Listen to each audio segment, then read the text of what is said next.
so that way the next generation of software that the industry builds can just be more human. So every app that people build has this sort of additional dimension now, where you can sort of see what other people are doing too. We're trying to go in that direction. So you knew by the time you started Facebook that if you made some website, you could get thousands of people to show up to it. Well, I didn't have a choice. I knew that if I wanted to do this, that I had to build something that would get people to use it. I didn't know if I could actually do that.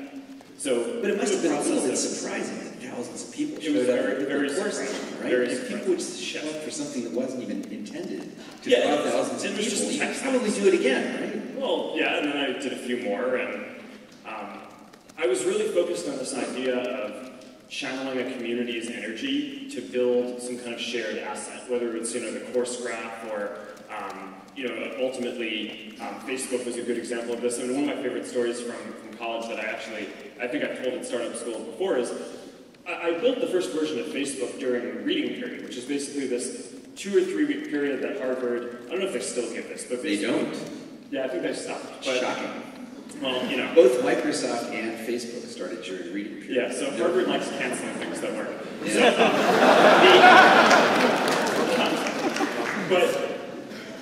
So basically, it's this period during January before your finals where you can ostensibly study for classes, for your finals. And I took that period to write the first version of Facebook. I don't think I've written any code for that project directly until really January, and then by the end of January I was basically done with it. But then one day I woke up a couple of days before this final for this class that I was taking called the Rome of Augustus. It was this lit and arts class, and the class was all about learning the historical significance of a bunch of pieces of art that were there. And for the final, they were just going to show some pieces of art from the class, and you had to write an essay on the significance of them. And I hadn't really gone to class all term. I just programmed. And then during reading period, when I should have been learning this, I programmed. And so I was pretty screwed, right? I mean, there's no way that I was going to cover all this material. So I just went to the course website, downloaded all the images, and made a little website that basically would randomly show the images and would let you contribute your notes of what you thought was reasonable or what was important about that photo. Your notes see everyone else's. Taken by going to class. What's that? Yeah, that other people learned. And then I sent this out to the course email list. I was like, hey guys, I built a study tool. And within an hour, the whole thing was just populated with all the information that we needed to take the class, to take the final. So I think I did pretty well in the final. I don't remember the exact grade. Right? Tell us about some real-world system you have hacked to your advantage. That's an answer, that's a question on the YC application form. We actually ask for people having done a trick like that. That would get our attention. Incidentally, if you ever want to do YC. Well, it's funny, the first couple of times I met Mark, after all this time evaluating startup founders, I can't turn it off. So I'm like, the first couple of times I met Mark, there would be this this side process running in my head saying, accept him, accepting him. So I would say, stop it, it's too late. We get to work together on other things.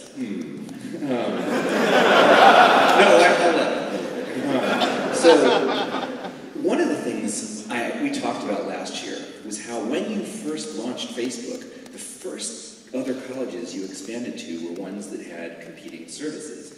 So I didn't ask you at the time, but I wonder now, why did you win? What was it that Facebook had that the competing services didn't? I think it was just this focus on real identity and the connections between people. But it goes back to this theme where before Facebook on the internet, you could find a lot of information about a lot of different types of content, but the thing that we as people care the most about, which is other people, right, around us, and our brains are just wired that way, it wasn't there. And if you think about it, the reason is that that information about people isn't just out there on the internet to be indexed by some search engine, right? You can't just send a web crawler around and learn what's going on with people. You have to build tools that give people the power to share that content themselves. And that stuff didn't exist. And if you go back, most of the way that people interact online was anonymous, right? And the idea at the time was that it was pretty scary to put your name and real identity online without the right privacy controls and without kind of the right community infrastructure. So I think that that's a lot of what we built, was a framework where people would be comfortable sharing in that way. And were people able to share less on these competing services? There were 3 universities you mentioned. Yeah, I mean, Stanford, Yale, and Columbia. Yeah, they each had different things. I think some of them were just, they gave people less ways to express content about themselves. None of them, I think, had a concept of connections, right? So one of the things that, if you think about you can friend people. Yeah, and if you think about friending today, and one of the reasons why it's important is because you get the person's content in your newsfeed, right? And there was no newsfeed back then, right? So a lot of the reason that friending was good was just because you could put someone on your profile and say that you were connected to them. So just like people were more fascinated than intuitively it seemed like they should have been about looking and clicking through the classes that people were taking, a lot of people also just wanted to see who other people knew. There was nothing like that existed. So you had friending from the beginning? Oh, yeah. That was a really critical piece. So the missing real identity connections. They had the nodes of the social graph, but not the arcs? Well, there's that, and I think there's less emphasis on real identity in the community. So some of these communities, just like you made it so that people could sign up with a pseudonym, which is fine. I mean, I think that there are lots of services that are good with pseudonyms, but if you're talking about mapping out a real community, then you will. Have you ever seen the comments on Hacker News? I think if people are talking under their own names, they might be a bit more civilized. Well, but sometimes it's actually, it goes both ways though, right? I mean, a lot of the advantage of that is that people can be very critical, right? It's, if you're always talking under your real name, there's often a social penalty for being critical. So it is more civilized, I think, but that may not always be the most productive thing. So you want to balance these things. At the moment, I envy you. So we can talk after this about getting Hacker News converted. I know what you're about to say.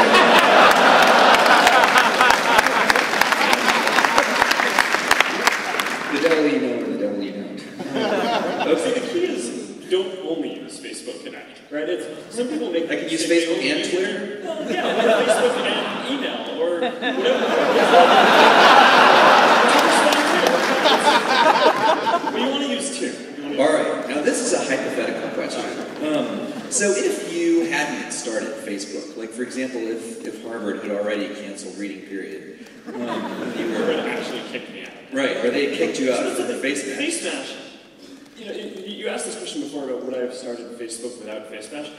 About the only thing that I got from FaceMash was I met my wife because of it. Because Harvard said that they were going to kick me out, and my friends really thought that they were going to kick me out, so they planned this going-away party for me, and I actually met my wife at that party.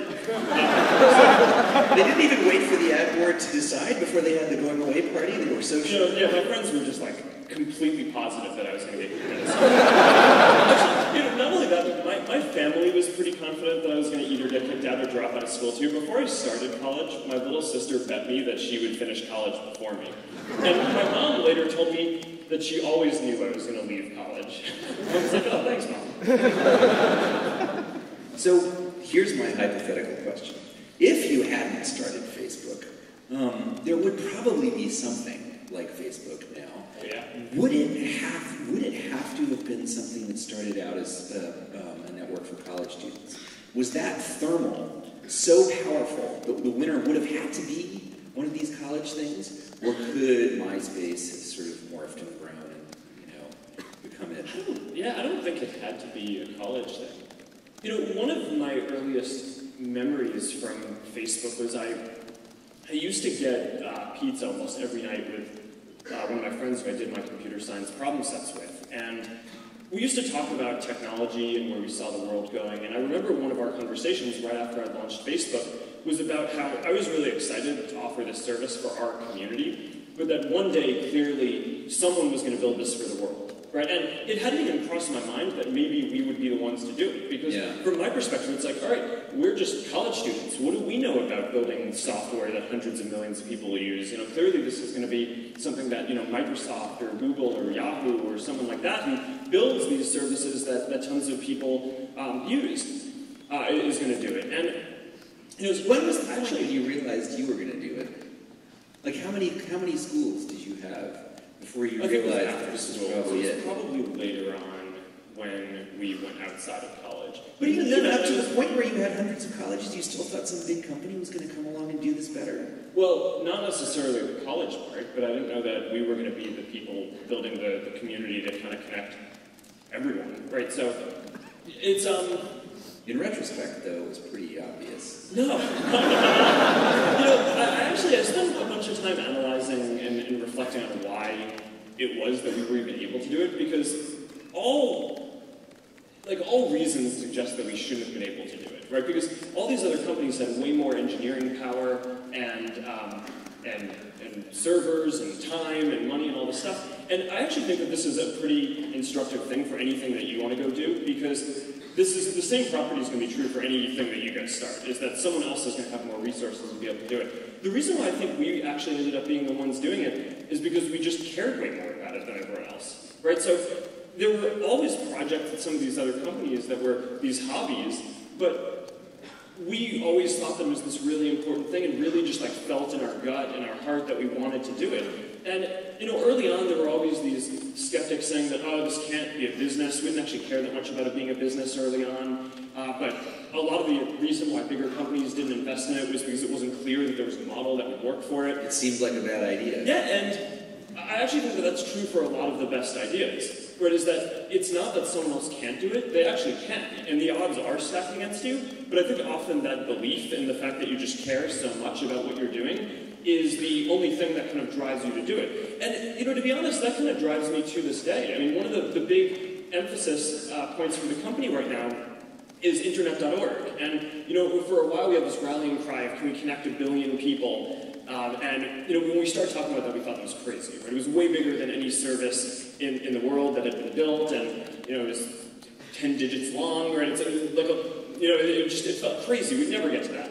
But then the thing is, as we started to actually get closer to that, we took a step back and we're like, all right, well, our mission isn't actually to get 1 in 7 people in the world to be connected. It's we want to connect everyone. So it's a big issue that only around 1/3 of the people in the world have access to the internet. And that's something that we think that we can do something about. And similar to early Facebook, there's no business model around this. I mean, all the people who have all the money in the world, I mean, it's not necessarily a fair thing, are already the people who are on Facebook, right? It's in the first, 7th of the world. But we just believe really strongly. It's like, this is what we are here to do. This is what our company cares about. I care about it. The team cares about it. Our culture cares about it. So we're just going to keep pushing on it. And I actually think a lot of the reason why great stuff gets built is because it's kind of irrational at the time. But so it kind of selects for the people who care the most about it doing it. Do you think there's anything about you, like a personal quality of yours besides sort of basic smartness and determination that made you well suited to work on this project? I realize this requires some introspection. Yeah, I actually think determination is probably the biggest piece. It's so many things go wrong when you're starting a company, and often I think people ask, what mistakes should you avoid making? And my answer to that question is don't even bother trying to avoid mistakes, because you're going to make tons of mistakes, right? And the important thing is actually learning quickly from whatever mistakes you make and not giving up, right? And I mean, there are things every single year of Facebook's existence that could have killed us or made it so that it just seemed like moving forward and making a lot of progress just seemed intractable. But you just kind of bounce back and you learn, and nothing is impossible. You just have to kind of keep running through the walls. So the biggest mistake is the sort of meta mistake, letting a mistake demoralize you. Do you think Facebook... I know it's better. Do you think Facebook had a rougher time? Like, do you think it ran into more obstacles early on than typical startups? Because now you know a lot of other people who've started startups, and you've heard all the ghastly stories about what goes on behind the scenes. Do you think it was more of a shit show or less? Or about more? Probably more. Yeah. I mean, part of the reason was because I knew nothing when I got started. Right, I mean, you have to remember, I was 19 years old when I started Facebook, right? So, I'm probably like the same age or younger than most of you guys. I think you would be young for this audience, actually. And I knew nothing about business at all, right? And I didn't even think that I was starting a company. I actually remember when I first came out here for the summer with Dustin because we wanted to learn from Silicon Valley companies. I remember driving up the 101 and seeing all these great companies and thinking to myself, oh wow, these are such amazing companies. Maybe one day I'll start a company. And I'd already started Facebook, right? And it like hadn't occurred to me that that was actually, so. How did you learn? How did you learn to manage people around me? But there's so many mistakes that just come from not, I mean, like I really knew so little at the time. I mean, like when Peter Thiel came in to invest, one thing that he demanded was that all of the founders be on vesting schedules. And I didn't even know what a vesting schedule was. I'd never heard of that, right? So, I mean, part of the early conflict that I had with Eduardo, who's one of our founders who then left, was he was at Harvard with us. We kind of decided, okay, if we started a company, we'd divide the equity up this way. We hadn't heard of vesting schedules, and then he just bounced. He never moved out to California with us. So, so Peter was like, oh, all you guys have to be on vesting schedules. We're like, oh shit, now what do we do? Right? So, but it's fine. I mean, it's like that mistake probably cost me billions of dollars, but it's fine. You just you move forward, and you can't, and it doesn't matter, right? I mean, you just kind of keep pushing forward, and that's how it goes. Yeah.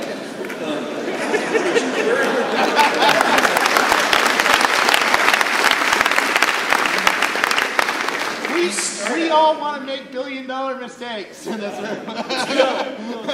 You can do it, Robert. Oh, I can't. So you start out as a 19-year-old, right? And you have this website just like going through the roof. Ron was talking earlier about how very early on that the graphs just were going up very steeply. And you had to learn how to create this organization. You know, you had to learn how to be a manager. That's the next phase after you raise money and you have something that's growing. How did you learn how to manage people? Well, through a lot of mistakes. I don't think anyone is like naturally good at hiring out of the box, right? It's you have to learn in each role. We probably went through multiple iterations before landing on a balance of a person that made sense. And the problem is made even harder by the fact that you don't need the same thing at each stage, right? So it's a moving target as well. But it's not just hiring, though. You have to somehow lead a group of people and get them all to work together. Right? Yeah. It's very hard. Yeah, that's what you do now, right? You don't program much, probably, right? You spend all your time managing. Yeah, well, almost for fun. Now you're a management expert. No, absolutely not. You must be, right? Yeah, try telling that to my team. But how did you learn it? Was there anyone who taught you or any books? Well, you just have to throw yourself in, right? So you have to really just make mistakes. So I have, I've developed a few heuristics over time that I think are simple enough that the organization can internalize. So in terms of hiring, everyone says hire good people, right? No one wants to hire like a reasonable person. You want to hire like a really good person. But then the question is, how do you, what's the right heuristic for determining if someone's really good? So over time, what I figured out was that the only actual way to let someone analyze whether someone was really good was if they would work for that person.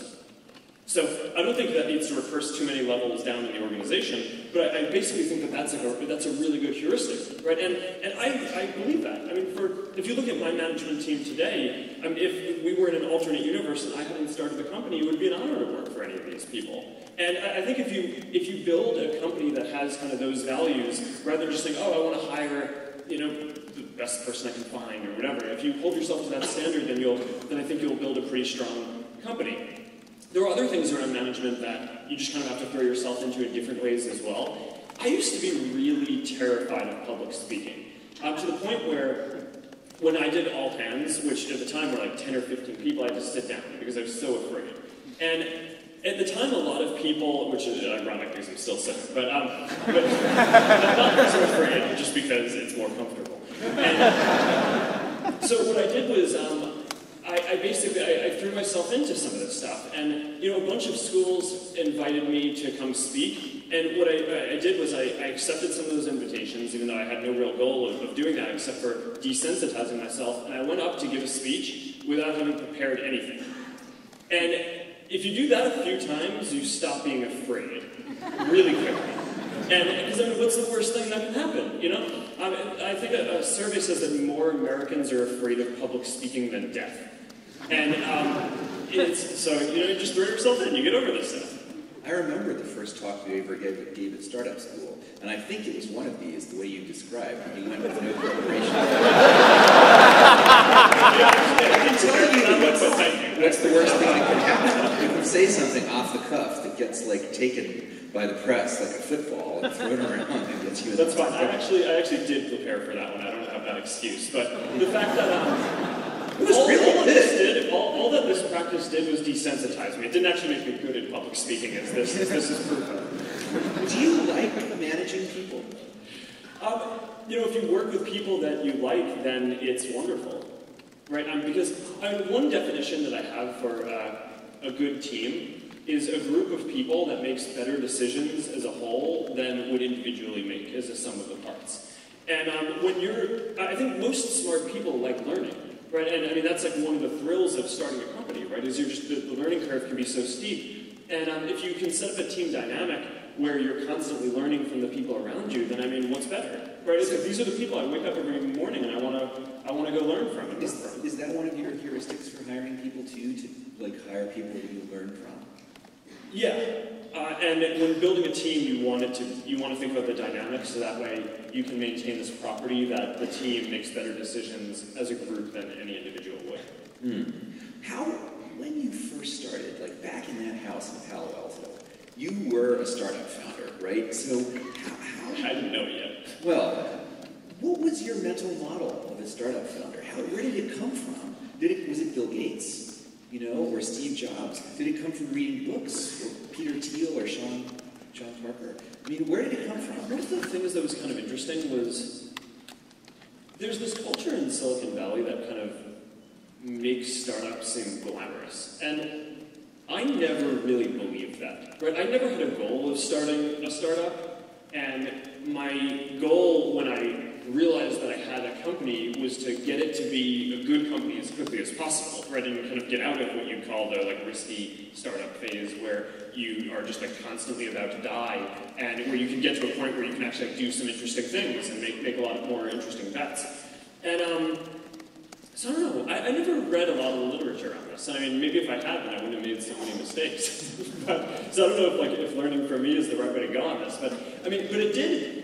I think your model must have come from somewhere, though, even if it was unintentional, right? Were you influenced by Peter Thiel or Sean? Well, yes, I was influenced by all these people once I met them. I hadn't really heard of Peter Thiel before. I'm talking about yeah, right. Yeah, but he was massively influential on my thinking, right? A lot of the early lessons that I took on how to think about strategy came from Peter and Sean, and.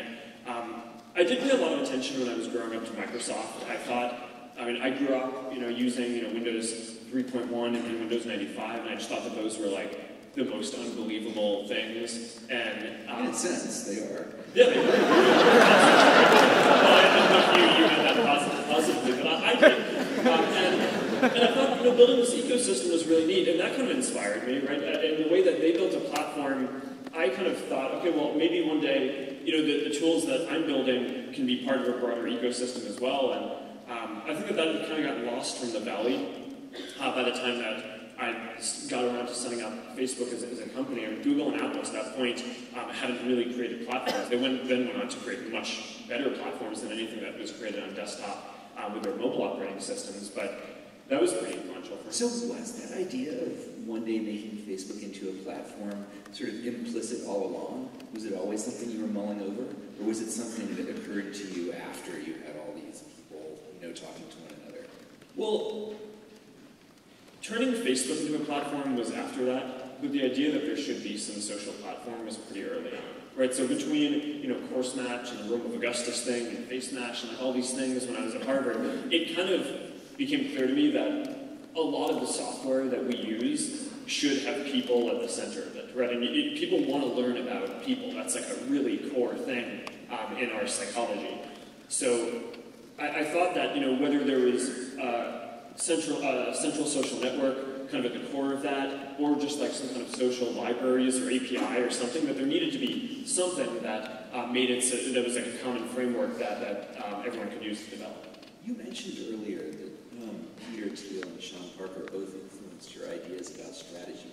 Can you remember a particular strategic insight that you had early on? And it's probably, the statute of limitations for competition is probably passed now.